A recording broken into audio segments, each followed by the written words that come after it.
India गठबंधन की 4 बैठकें पटना, बंगलौर, बंबई और दिल्ली में संपन्न। चौथी मीटिंग में ही इंडिया गठबंधन में कुल खिलना शुरू हो गए थे और इसकी शुरुआत पश्चिम बंगाल की मुख्यमंत्री ममता बनर्जी ने की। इंडिया गठबंधन के दिन दिल्ली के मीटिंग के दौरान सबसे पहले अरविंद केजरीवाल से मिलना, अखिलेश यादव से मिलना। इन तिगड्डी ने दो ने तो मीटिंग के अंदर ही बिना किसी सूचना के, बिना किसी विचार के कांग्रेस अध्यक्ष मल्लिकार्जुन का नाम प्रधानमंत्री के लिए उछाला, प्रस्तावित किया और अरविंद केजरीवाल ने उसका अनुमोदन कर दिया, जिससे राहुल गांधी की उम्मीदवारी खत्म हो गई और जो सपना सजोए बैठे थे नीतीश कुमार बिहार के मुख्यमंत्री, उनकी आशाओं पर पानी फिरा। वो मीटिंग के पश्चात सीधे बिहार के लिए नीतीश कुमार और लालू चले गए। नाराजगी लोगों ने भापी, पत्रकारों ने सवाल पूछा, उन्होंने हंस करके उसे टाल दिया। तीसरा जो बचा था अखिलेश यादव और प्रोफेसर राम गोपाल ने मीटिंग के बाहर कहा, इंडिया गठबंधन में अगर बसपा को लिया जाता है तो सपा बाहर हो जाएगी। विवाद दिल्ली से शुरू हुआ। बसपा इंडिया गठबंधन का घटक दल ना तब था ना आज है, लेकिन इंडिया गठबंधन में किसी के पास वोट बैंक नहीं है। वो वोट बैंक इनके पास जो है वो दलित और मुस्लिम का है। पश्चिम बंगाल में 50 से 55% दलित मुस्लिम वोट है। उस पर राज कर रहे हैं ममता बनर्जी। मानवर काशीराम ने कहा था कि वोट हमारा, राज तुम्हारा नहीं चलेगा, और इसका डर ममता बनर्जी को सता रहा है कि इंडिया गठबंधन में अगर बसपा भी शामिल हो गई तो कांग्रेस और बसपा के आते ही उनका वोट बैंक इनके साथ चला जाएगा। इसलिए ममता बनर्जी ने ये चाल चली थी और अब उन्होंने, जब राहुल गांधी की भारत जोड़ो यात्रा पश्चिम बंगाल पहुंचने वाली थी, तो उससे पहले उन्होंने कह दिया हम अलग चुनाव लड़ेंगे। नीतीश कुमार जो सपना देख रहे थे प्रधानमंत्री बनने का, जब लखनऊ आए थे तो अखिलेश यादव को उन्होंने इनवाइट किया था, लेकिन बसपा सुप्रीमो से मिलना भी उचित नहीं समझा था। अब अखिलेश यादव के पास जो मुस्लिम वोट है वो कांग्रेस की तरफ जा रहा है। इसके अलावा कोई वोट बैंक नहीं। अखिलेश यादव के साथ जो ओबीसी का वोट 2022 में जुड़ा था, वो उसके अधिकांश नेता भाजपा में चले गए हैं और कुछ जो बचे हैं वो अभी दाएं है। यानी जितना नुकसान इनका होना था वो हो चुका है। फायदा इनको कहाँ हो रहा है ये बात समझ के परे है। राजनीतिक लोग मानते हैं कि जितना वोट इनको 2022 विधानसभा के चुनाव मिला था, अब कांग्रेस को मिलाकर उतना वोट इनका नहीं बनता है। इसका मतलब है भाजपा की खुल्लम खुल्ला जीत। और समाजवादी पार्टी अखिलेश यादव बसपा को गठबंधन में शामिल करने का घोर विरोध करते हैं। जीत का आंकड़ा कोई है नहीं। इतना ही नहीं, दिल्ली के मुख्यमंत्री अरविंद केजरीवाल और उनका सहयोगी पंजाब का मुख्यमंत्री भगवंत सिंह मान ने कह दिया है पंजाब में कांग्रेस को कोई सीट नहीं। अब सवाल इस बात का है, कांग्रेस के जो ये मजबूत दल थे, ममता बनर्जी पश्चिम बंगाल में, नीतीश कुमार बिहार में, अरविंद केजरीवाल दिल्ली और पंजाब में, और अखिलेश यादव उत्तर प्रदेश में, तो तीन ने तो अलग, ममता बनर्जी अलग चुनाव लड़ने की घोषणा कर दी, अरविंद केजरीवाल ने पंजाब में सीट देने से मना कर दिया, नीतीश कुमार भाजपा में जा रहे हैं, एनडीए में जा रहे हैं।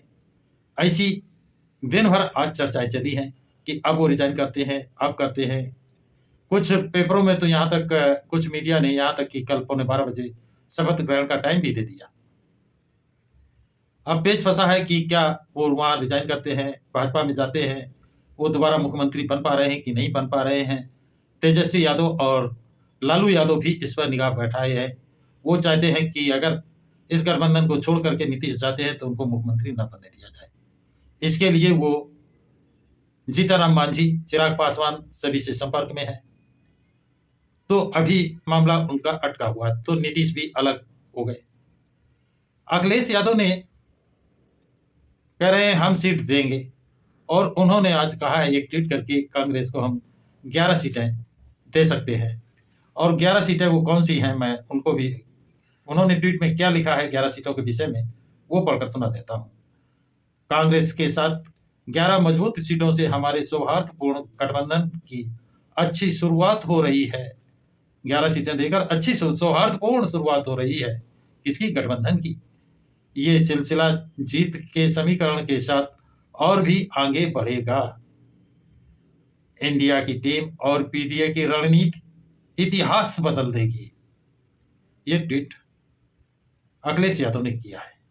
अब इस ट्वीट से कांग्रेस कितनी सहमत है, कितनी सहमत नहीं है, इस पर उत्तर प्रदेश कांग्रेस अध्यक्ष अजय राय ने कहा कि अभी इस पर वार्ता चल रही है, फाइनल कुछ नहीं है। तो अखिलेश यादव को इतनी जल्दी क्यों है?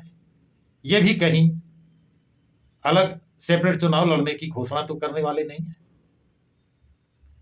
इसी से जुड़ी एक और खबर बहुत तेजी से वायरल हो रही है कि मुस्लिम समाज के धर्मगुरु, उनका प्रतिनिधिमंडल मिला है तो सलमान खुर्शीद से, और वो मांग कर रहा है कि बसपा को इंडिया गठबंधन में लाया जाए। ये एक कटिंग पेपर में निकला है कि मुस्लिम धर्मगुरुओं के प्रतिनिधिमंडल ने बसपा को इंडिया गठबंधन में शामिल करवाने के लिए सलमान खुर्शीद से मुलाकात की। तो ये एक मुस्लिम समाज, क्योंकि ये जान रहा है कि इंडिया गठबंधन के पास उत्तर प्रदेश में वोट क्या है। जब 2022 में एक तरफा वोट दिया गया, अखिलेश यादव भाजपा को नहीं हरा पाए और इनका वोट बैंक, अखिलेश यादव का वोट बैंक खिसक चुका है।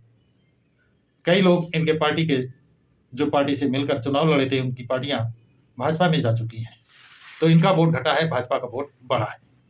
इसलिए वो चाहते हैं कि बसपा आए, बसपा का वोट बैंक है, और उत्तर प्रदेश में नहीं, इंडिया में कई प्रदेशों में उसका वोट बैंक है। तो ये बसपा को लेने से, बसपा को इंडिया गठबंधन में शामिल करने से जीत हासिल की जा सकती है। इसके लिए मुस्लिम समाज के धर्मगुरुओं ने सलमान खुर्शीद से मुलाकात कर अपनी अपील की है। उसका क्या असर होता है, ये देखना होगा, क्योंकि सभी जानते हैं बगैर बसपा के इंडिया गठबंधन में शामिल किए एनडीए को हराना, ये सपना देखना होगा।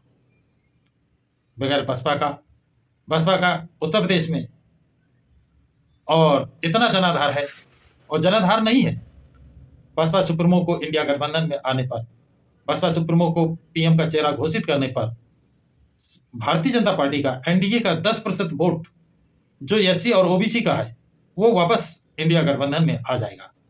अगर एनडीए का इस समय 45% या 50% वोट जो भी मानते हैं, उसमें 10% तुरंत माइनस करते हैं। ये ताकत बसपा सुप्रीमो में है। तो उस बसपा सुप्रीमो को नीतीश कुमार ने भी पूछने का, सलाह लेने की जरूरत नहीं समझी, और नीतीश कुमार की पॉलिसी उजागर हो गई। वो इंडिया गठबंधन में उन दलों को शामिल करके, वोट डाल करके एनडीए की सरकार बनवाना चाहते थे। जैसा लोग शक जाहिर कर रहे थे, वो अब सबके सामने उजागर हो रहा है। तो साथियों, आप लोगों की ममता बनर्जी, नीतीश कुमार, अखिलेश यादव और अरविंद केजरीवाल के विषय में क्या राय है? क्या ये इंडिया गठबंधन को मजबूत करना चाहते हैं, या इंडिया गठबंधन को कमजोर करना चाहते हैं? क्या इंडिया गठबंधन को बसपा को अपने साथ लेना चाहिए अथवा नहीं लेना चाहिए? क्या बिना बसपा को लिए इंडिया गठबंधन एनडीए गठबंधन को हरा सकता है? इस पर आप लोग अपनी टिप्पणी कमेंट बॉक्स में जरूर लिखें, तथा इस वीडियो को अधिक से अधिक लाइक, शेयर, सब्सक्राइब जरूर करें। सभी साथियों को जय भीम, नमो बुद्धाय, जय संविधान।